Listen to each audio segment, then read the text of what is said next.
Greetings, this is Sister Rebecca, aka Holly Hood, and today's presentation is Black folks, really rich Black folks who don't rap, act, or dunk.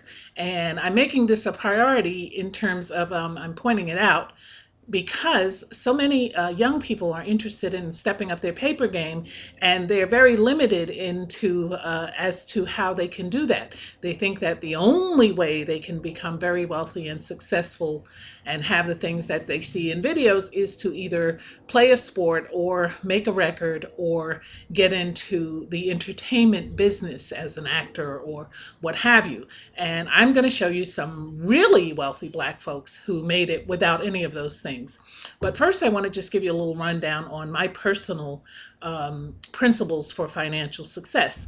It's for starters, it's more about mastering the mental game of money than it is about the mastering of the numbers. The math is very simple. If you control your spending habits and your emotions, then you've really got the total gist of the game. The road to wealth is paved with goals. Without any financial goals, you really have no direction. So it's easy to spend money on things that you're going to regret later. To build wealth, you've got to spend less than you earn. So you really need to check out Successful Personal Finance and what it is. It's about all building positive cash flow. And saving must be a priority. Before you pay your bills, you buy your groceries, or do anything else, you should set aside some money for savings. Start small. You can save as little as $20 a month, and then you can increase it over time. Small amounts do matter. Your everyday habits have a huge impact on your financial success. So if you have a habit of buying every new sneaker that comes out, well, you're going to be broke and you're not going to be able to save anything because you're going to save only for those sneakers. And then once you have them, you're going to be broke. You also want to you want to spend less than you earn, so you don't want to overspend. That's the biggest problem that many people have who do not put money away for a rainy day. It's because they've spent it all, wasting it on things that they really can't afford. Okay, slow and steady is how you win the race. Most successful folks, especially these that I'm going to show you, they worked longest and hardest at the things that they actually love to do. I've written 30 books because I love to write. I do these videos aside from the spiritual context in which I believe that it is something that the Lord wants me to do in terms of educating people. I actually enjoy doing them. I enjoy them from the actual creative process all the way down to reading your comments and providing my replies to them. So trust and believe that you have to love what you do, or you're not going to put as much time and energy and effort into it. Um, there are many people who they don't get their finances in order because they don't know what the first step is. Don't worry about getting things in the exact order. Just choose an option and then get started. So you have to start anything. I remember Famous Amos, he was the great cookie maker, and he said that the hardest thing for people to do in terms of success is to start, is to begin. Nobody is going to care about your money more than you do. So you have to put that as your priority, because other people are not going to, the only concern they're going to have is how they can get some of it, especially when you start getting any. So keep that in mind. Everybody's different. There's no one right way to save, invest, or pay off debt. So you can talk to people, get advice, but remember, until you actually experience it, you're not going to find out the method that works the best for you. And of course, action beats no action any day. So you have to actually put forth the effort. And then, the final thing I want to say before we get into the clip is that it's more important to be happy than it is to be rich. So don't be obsessed with money. It's not going to buy you happiness. Believe me, I've been there and I have truly done it. And I even have the t-shirt. I mean, I was very, very wealthy and I was not happy. I'm happier now, and I'm not broke. I'm not going to lie. I'm not broke, but I'm not wealthy. But I have more happiness just enjoying the my family and being able to eat every day and having a roof over my head. That there is a contentment in that, more so than in having a lot of money and having a lot of yes people around you that just simply want to do whatever it is that you require because you're lining their pockets with money, and they don't truly love you. They love your money. And the minute you lose it, you will find that to be true. Okay, at the end of this video, I'm going to show you the link to get my book, Hustling 101, if you need ideas as to how to get your hustle on. But now we're going to jump into the video, and I want to thank you. Thank you so much. And as always, God bless you.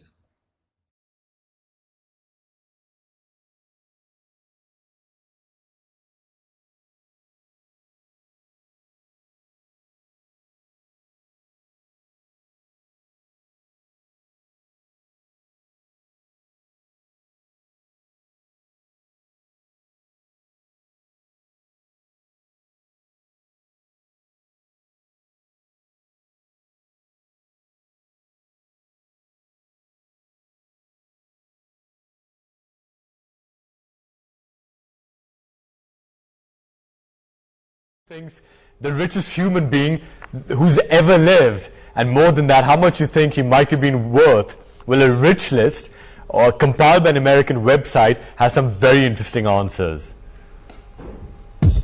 Ever seen this man? No?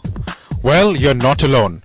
But what if we told you he is the richest human being ever in all of recorded human history? And his fortune? Wait for it. $400 billion. Yes, you heard that right. This is Mansa Musa I. Mansa, who lived in the 1300s and ruled West Africa's Mali, tops the list of 25 richest people of all time, brought out by the Celebrity Net Worth website. The list uses the annual 2,199.6% rate of inflation to adjust historic fortunes. This means that $100 million in 1913 would be equal to roughly $3.7 billion today. Interestingly, the list, which is meant to compile the top 25 richest people of all time, lists the top 26, the 26th being American Warren Buffett with a net worth of $64 billion. But there's some interesting highlights in this list. Firstly, there are no women on the list. 14 out of the top 25 are American nationals. All the people on the list are either aristocrats or kings.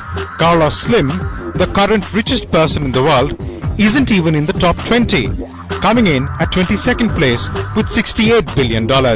There is, however, an Indian presence on the list, with Mir Osman Ali Khan, the last ruler of Hyderabad, who died in 1967, coming in at 6th spot, with a fortune of $236 billion. One can only hope, though, that that is not the last time ever an Indian figures in this list. Bureau Report, News X. Mama Ngina Kenyatta and Manu Chandaria are the only two Kenyans who have made it to the list of Africa's $55 billionaires. Now, the list that has only 3 women is the first of its kind, published by the respected Ventures magazine, and according to it, there are more billionaires in the continent, contrary to an earlier report by U.S. financial magazine Forbes. KTN's Linda Ogutu has the details. $2.6 billion or 221 billion Kenya shillings. That is the average net worth of the members of this exclusive 55-member club. The combined fortune of the men and women in this list is estimated at $143.8 billion or 12.7 trillion Kenya shillings. Only 3 women made it to this list: Folorunsho Alakija, a Nigerian fashion designer and oil tycoon; Isabel dos Santos, an Angolan investor and the daughter of Angolan president; and Mama Ngina Kenyatta, widow of Kenya's first president and the mother of President Uhuru Kenyatta. The richest woman is Nigeria's Folorunsho Alakija, who made her $7.3 billion or about 620 billion Kenya shillings fortune, mainly in the country's oil industry. Alakija is the continent's richest woman, placed 4th in the list after Aliko Dangote, Alan Gray and Mike Adenuga. The oldest billionaires are Kenyan industrialist Manu Chandaria and Egyptian property tycoon Mohammed Al Fayed, both aged 84. The youngest billionaires are Mohamed Dewji of Tanzania and Igo Sanomi, a Nigerian oil trader. They are both 38 years old. And the the richest man in the continent, according to Ventures magazine, is Nigeria's Aliko Dangote, with an estimated personal fortune of more than $20 billion or 1.7 trillion Kenya shillings. Alan Gray, the publicity-shy South African financier, is the second richest with assets worth at least $8.5 billion. The third is Mike Adenuga, a Nigerian involved in the oil and telecom industry, who has an estimated fortune of $8 billion, according to Ventures. Of the 55, 20 are Nigerian, including several oil barons, while South Africa boasts of 9 and Egypt 8 members. Most of the super rich live in Nigeria and South Africa.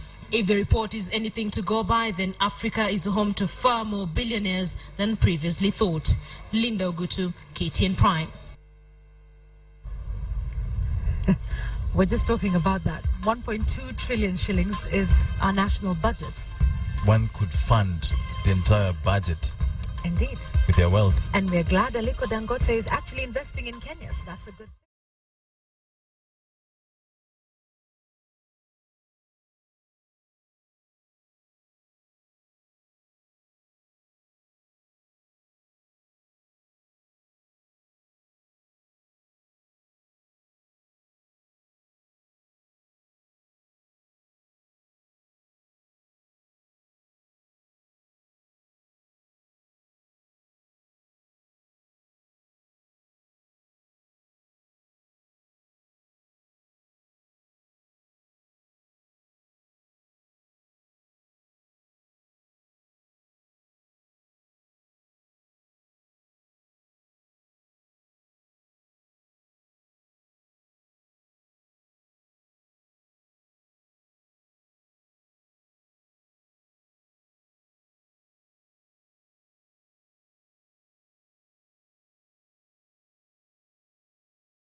Good evening. Whether in sports or in the world of business, what makes a winner is dedication, ingenuity, and the drive to succeed. And believe me, this young man, emphasis on young, possesses all those qualities, and he puts them to work in a way you won't believe. Get ready to meet the force of nature, trumpet honoree Dr. Farrah Gray. The amazing story of Dr. Farrah Gray inspires the youth to embrace their self-worth and literally serve as their own role model. Growing up on the south side of Chicago in the projects, it was a raw reality of what poverty is. When I woke up, my mom was up. When I went to sleep, my mom was up, working hard. So I said, the least I can do is make something of myself and ultimately help my community. The young tycoon in training started knocking on doors with cardboard business cards. I created a club called Unique, which was the Urban Neighborhood Economic Enterprise Club. Out of the club came a breakfast food company, his grandmother serving as the mother of his invention. She gave me the basics on how to make syrup, and I took it to the next level. and did over 1.5 million in sales, and then flipped that company and then sold it for over $1 million. After making his first million at 14, what could Farah do for an encore? How about becoming the youngest person ever with headquarters on Wall Street, hosting on a nationally syndicated TV broadcast, producing a review on the Las Vegas Strip? I have the Farah Gray Foundation, where I give a percentage of my personal income to inner city and after school literacy programs, because I think it's so important to give back. Dr. Farah Gray, living proof that a child shall lead them.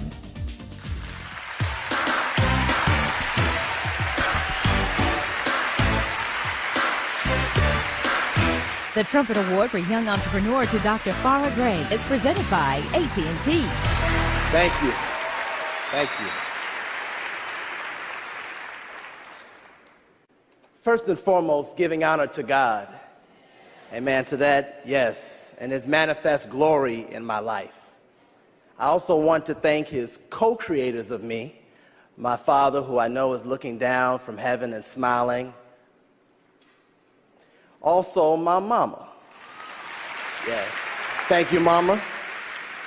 And to the visionista, the founder, Miss Clayton. I believe wholeheartedly that this award to me means more than the Grammys and the Emmys and the others, because Miss Clayton, you've given us a seat at the table. So again, thank you, and as I stand before you as a servant of God, so that no man can accuse me, but God can use me. Thank you very much. God bless.